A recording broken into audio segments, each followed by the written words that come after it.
Bonjour et bienvenue au podcast L'ABC de la photographie. Si vous avez besoin de me contacter, je vous invite à passer par ma page Facebook L'ABC de la photographie. Aujourd'hui, on va voir qu'est-ce que les compléments de lentilles, les imperfections des objectifs et les filtres. Donc, les compléments d'optique, quels sont les intérêts et les limites? Commençons par les multiplicateurs de focale. Pour les amateurs de très longs téléobjectifs dont le budget est limité, il existe chez certains fabricants des multiplicateurs de focale. Ces compléments que l'on place entre le boîtier et l'objectif ont l'avantage de multiplier la focale de l'optique par 1,4 ou 2 fois, selon les modèles, pour un coût largement inférieur aux optiques correspondant à ces focales. Leur défaut est d'entraîner une diminution importante de la luminosité de l'objectif, de 1 à 2 stops selon les modèles. Cette caractéristique peut se révéler handicapante dans des conditions de faible lumière. Les bonnettes et les tubes macro. Les bonnettes macro permettent de se servir d'une optique standard pour faire de la photomacrographie. Fixées devant la lentille frontale de l'objectif à la place du filtre, mais sont moins chères que les objectifs dédiés à cette pratique. Elles sont constituées d'une simple lentille convergente. Elles sont de ce fait beaucoup plus sensibles aux diverses aberrations que les optiques qui sont spécialement conçues pour la photomacrographie. Les tubes sont de simples cylindres vides se plaçant entre la caméra et la lentille. L'ajout d'une distance entre la lentille et l'appareil permet de faire le focus de plus près du sujet. Plus le tube est long et plus le ratio macro s'approche de 1:1. Il existe des tubes qui se combinent afin de trouver la longueur idéale du tube pour convertir la lentille choisie en lentille macro. Certains tubes ont également un couplage électronique afin de pouvoir faire le focus automatique. Alors que d'autres moins dispendieux sont de simples cylindres en plastique, vous devez donc faire le focus en mode manuel. La compatibilité entre caméra à film et réflexe numérique. Que les possesseurs d'optiques à film se rassurent. La plupart des fabricants assument leur compatibilité avec leur système réflexe numérique. Deux restrictions sont néanmoins à prendre en compte. Premièrement, seuls les objectifs autofocus sont pleinement compatibles.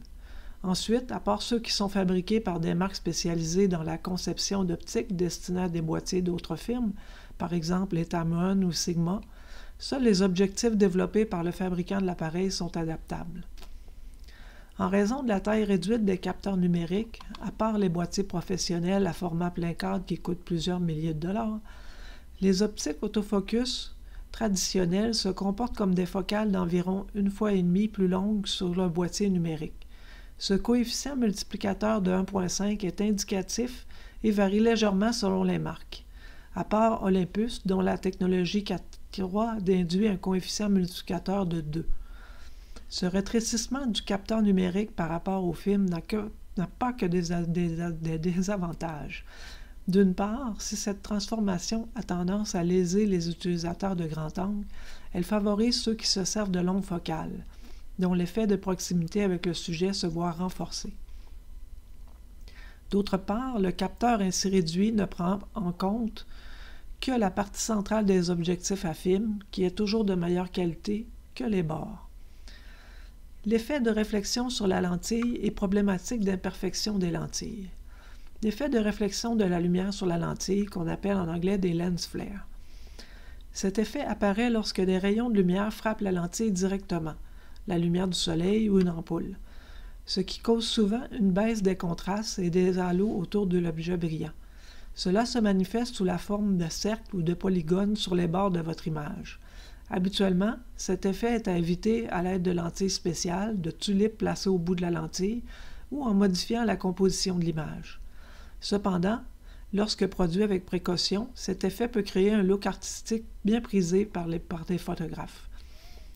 Pour produire un lens flare avec votre caméra, il suffit tout simplement de vous assurer que la source de lumière touche directement la lentille. Dans ce cas, il est très important de ne pas regarder le soleil à travers le viseur, car les rayons concentrés par la lentille peuvent endommager l'œil.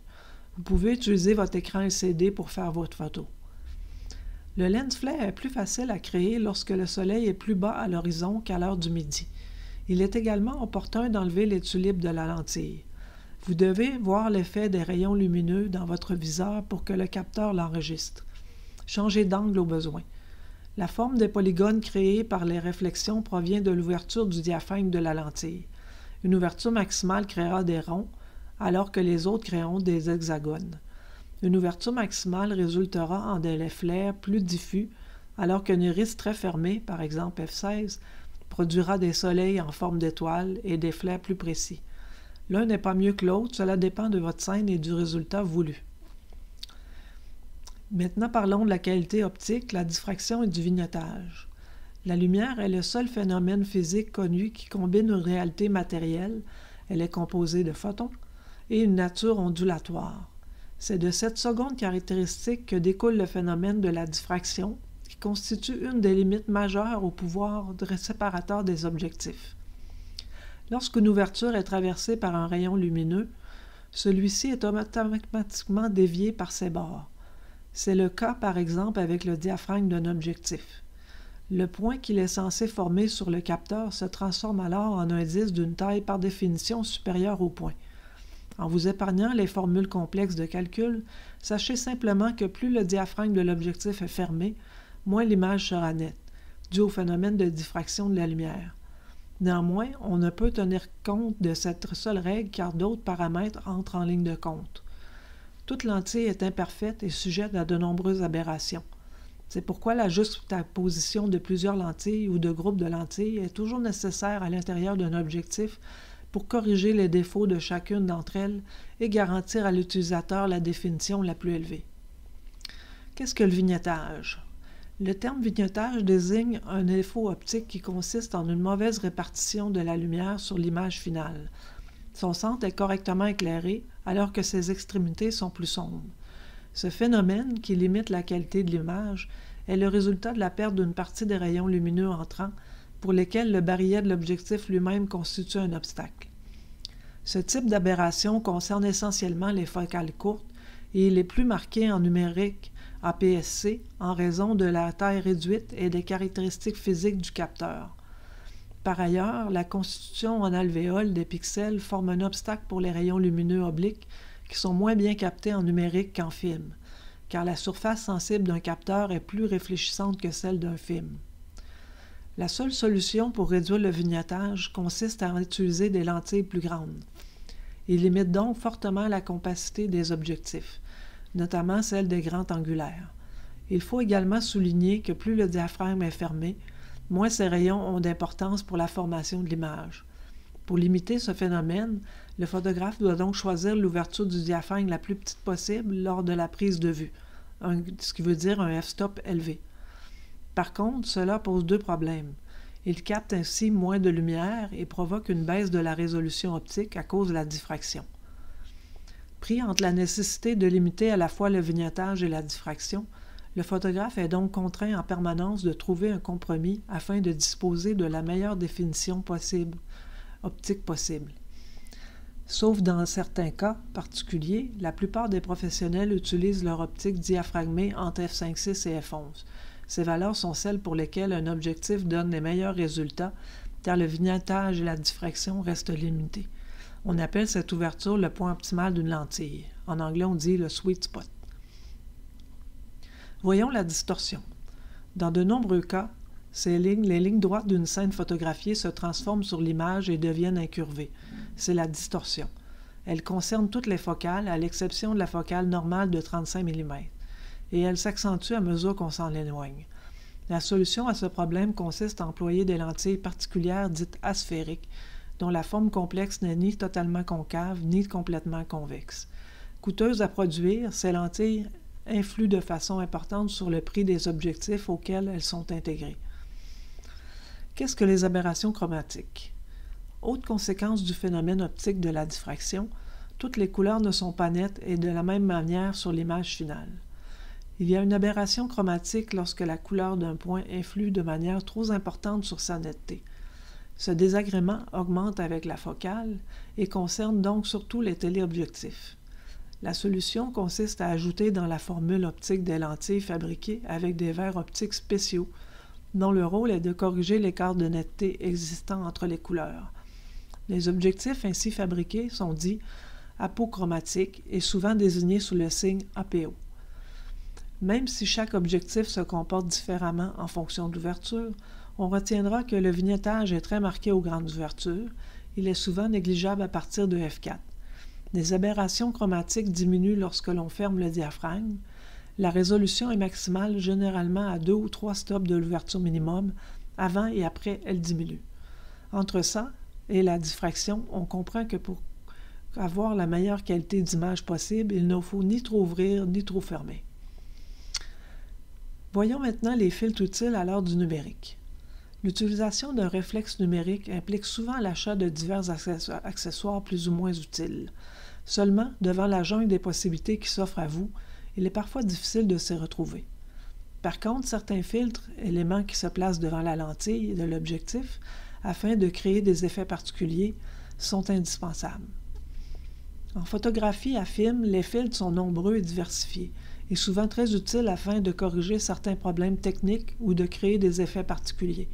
Seulement, aujourd'hui, ces effets peuvent être reproduits grâce aux nombreux logiciels de retouche photo existants, et sont donc devenus inutiles. Cela dit, il reste 3 types de filtres qui peuvent être très utiles même en photographie numérique. Tout d'abord, 2 points essentiels sont à préciser. 1. Quel que soit votre objectif, vous pouvez placer dessus un fil de n'importe quelle marque tant qu'il est du même diamètre que l'optique, qui est indiqué sur la lentille. Vous pouvez également utiliser des bagues d'adaptation pour placer des fils d'un grand diamètre, 77 mm par exemple, sur des objectifs plus petits, 52 mm de diamètre par exemple. Ceci vous évitera donc d'acheter un fil pour chacun de vos objectifs, en particulier en ce qui concerne les filtres coûteux. Il est important de ne pas lésiner sur la qualité du filtre. En effet, il se place entre votre objectif et la lumière. Il peut donc dégrader l'image de façon visible s'il est de mauvaise qualité. Il n'est pas logique de débourser beaucoup d'argent pour vos lentilles afin d'avoir une excellente qualité optique et de la dégrader en plaçant un filtre de piètre qualité devant. Il serait évidemment peu judicieux d'investir dans des filtres de très haute qualité pour les placer devant des objectifs peu dispendieux, dont le coût du fil peut même dépasser celui de la lentille. Mais dans tous les cas, choisissez au minimum du milieu de gamme en investissant dans des marques de confiance comme Hoya et Tiffen, qui semblent faire l'unanimité concernant les qualités de leurs filtres. Le filtre UV est le plus connu, dont vous avez peut-être déjà entendu parler. Il n'a aucun effet sur l'image et ne sert qu'à protéger la lentille d'éventuels dommages, le sable, les gouttes d'eau, etc. Les filtres UV peuvent également être utilisés comme filtres de protection neutre. En effet, tous les objectifs modernes sont traités contre les UV. Le traitement du fil fait donc double emploi, mais il conserve un rôle de protection contre les éléments extérieurs pouvant abîmer la lentille frontale de l'objectif. Placez le filtre surtout dans des situations à risque, comme à la plage où le sable peut abîmer vos lentilles. Le fil polarisant. Contrairement au filtre UV, le fil polarisant modifie l'image. Ce qui est intéressant, c'est que ces modifications ne sont pas reproductibles sur ordinateur, d'où l'intérêt de l'utiliser. Que fait donc ce filtre? Ses fonctions principales sont qu'il élimine les reflets sur toutes les surfaces, sauf les surfaces métalliques. Il se révèle donc utile pour photographier de l'eau, une rivière, un lac, une fenêtre, une mare d'eau, en évitant que les reflets dominent l'image. Mais il n'y a pas que l'eau qui réfléchit la lumière. Ce fil peut en réalité être utile sur quasiment tous les sujets. En effet, en empêchant la réflexion de la lumière, il permet de révéler les vraies couleurs. Bref, il augmente la saturation des couleurs. Les couleurs éclatent, elles sont plus vives. Aussi, il assombrit les ciels très lumineux, quand il fait beau, et permet, afin d'augmenter le contraste entre le ciel et les nuages, ou d'éviter que le ciel soit surexposé en été. Vous vous êtes toujours demandé comment le ciel pouvait être d'un bleu aussi profond sur certaines images? Eh bien, c'est grâce à un fil polarisant. Il est important dans ce cas que le soleil soit à 90 degrés de l'appareil sur le plan horizontal pour que cela fonctionne. Donc soit à votre droite ou votre gauche, donc pas devant, ni derrière vous, et surtout pas au zénith à midi. Il assombrit l'image de 1 à 2 stops selon les modèles, ce qui peut vous nuire si vous le laissez à l'intérieur et que vous manquez de lumière pour avoir une exposition correcte. Il saturera les couleurs d'un arc-en-ciel tout en éliminant les reflets des gouttelettes d'eau. Succès garanti d'arc-en-ciel spectaculaire. Ce filtre est constitué de 2 bagues. L'une se fixe à l'objectif et l'autre que vous faites tourner pour éliminer plus ou moins les reflets. Vous pouvez voir directement le résultat en regardant dans le viseur. À vous de choisir le réglage optimal. L'achat d'un polarisant est un investissement. Il est donc conseillé d'en acheter un correspondant au plus grand diamètre de parmi vos optiques et d'acheter des bagues d'adaptation pour les autres diamètres, ce qui évite d'en acheter plusieurs différents. Et finalement, le fil de densité neutre. Ce filtre a un effet simple, il assombrit nettement l'image. Alors vous allez me dire, on se bat tout le temps avec la lumière pour avoir des photos bien exposées. On achète même des objectifs plus lumineux pour faire face aux situations de faible lumière. Alors pourquoi voudrait-on assombrir l'image?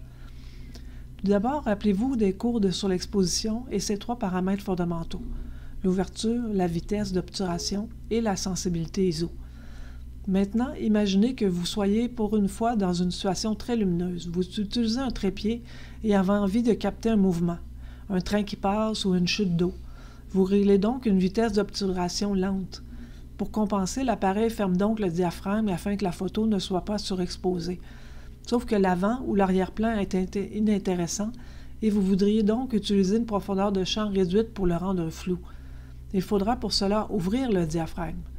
Bref, dans cette situation, il faut faire un choix entre capter le mouvement grâce à une vitesse d'obturation longue ou une profondeur de champ réduite grâce à une grande ouverture. C'est là que la magie du fil de densité neutre agit.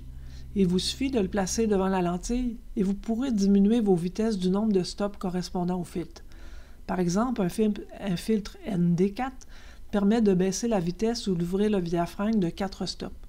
C'est logique, si vous assombrissez, vous pouvez à la fois utiliser une grande ouverture et une faible vitesse d'obturation, et tout ça sans surexposer l'image. La plupart du temps, ce type de filtre est utilisé en pause ultra longue, supérieure à 30 secondes, qui donne un rendu très particulier et lisse l'eau ou les nuages par exemple. C'est un indispensable avec cette discipline. L'eau est probablement l'élément qui se prête le mieux à la pose longue. Avec un filtre de densité neutre, vous pourrez sublimer les cascades, les rivières ou les paysages de bord de mer. Il existe différents modèles en fonction de la quantité de lumière qui est filtrée. Par exemple, un filtre ND2 ne laisse passer que 50% de la lumière. Il faut donc doubler le temps de pause pour conserver la même exposition. Autre exemple, un filtre ND1000 ne laisse passer que 0,1% de la lumière. Il faut donc multiplier le temps de pause par 1000 pour conserver la même exposition. Avec les modèles les plus opaques, vous pourrez photographier en pause longue à n'importe quel moment de la journée. C'est donc un filtre qui peut vous sauver la mise dans cette situation bien particulière et donc très spécifique. Vous ne sortirez pas tous les jours, mais vous ne le sortirez pas tous les jours, mais vous l'apprécierez quand la situation se présentera. Et il existe des fils de densité neutre, mais qui sont dégradés. Le fil dégradé neutre permet lui aussi de diminuer la quantité de lumière, mais seulement sur une partie de l'image. Si vous vous êtes déjà retrouvé avec un ciel blanc ou délavé sur vos photos de paysage, alors qu'il était bleu au moment de la prise de vue, vous allez rapidement comprendre l'intérêt de ce filtre. Les appareils photo ne sont pas aussi performants que l'œil humain pour gérer des forts écarts de luminosité. Lorsque la scène est trop contrastée, la dynamique du capteur est insuffisante pour exposer correctement tous les éléments de la scène.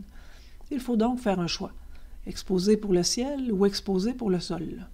C'est dans ce genre de situation que le filtre dégradé neutre prend toute son importance. Grâce à son dégradé, il permet de réduire les écarts de luminosité entre le ciel et le sol. Différents modèles existent avec des transitions plus ou moins progressives entre la zone la plus claire et la plus foncée du filtre. Les filtres dégradés neutres se vissant sur l'objectif sont très pratiques et simples d'utilisation. Par contre, vous serez limité en termes de composition car il vous faudra positionner la ligne d'horizon au centre de l'image. Si vous souhaitez avoir plus de flexibilité, vous devrez utiliser un porte-filtre et des filtres adaptés. J'espère vous avoir convaincu de l'utilité que peuvent avoir les filtres en photo de paysage. Si vous êtes réfractaire au post-traitement, vous pourrez dès la prise de vue obtenir d'excellents résultats et éviter des prises de tête devant votre ordinateur. Enfin, un dernier conseil, privilégiez les fils de qualité. Il serait dommage d'avoir investi dans un bon objectif et d'utiliser un fil de qualité médiocre. Voilà donc pour les 3 fils qui peuvent être utiles en photographie numérique. Le fil polarisant est sans doute le plus indispensable de tous, le fil de protection UV ne servant que dans des situations à risque et le fil de densité neutre étant réservé à des situations très spécifiques. Voilà, c'est tout pour aujourd'hui. Je vous remercie d'avoir été là Et si vous avez besoin de me contacter, je vous invite à le faire par ma page Facebook, l'ABC de la photographie, où vous trouverez aussi toutes les notes de cours qu'on voit dans le podcast. Merci et à la semaine prochaine.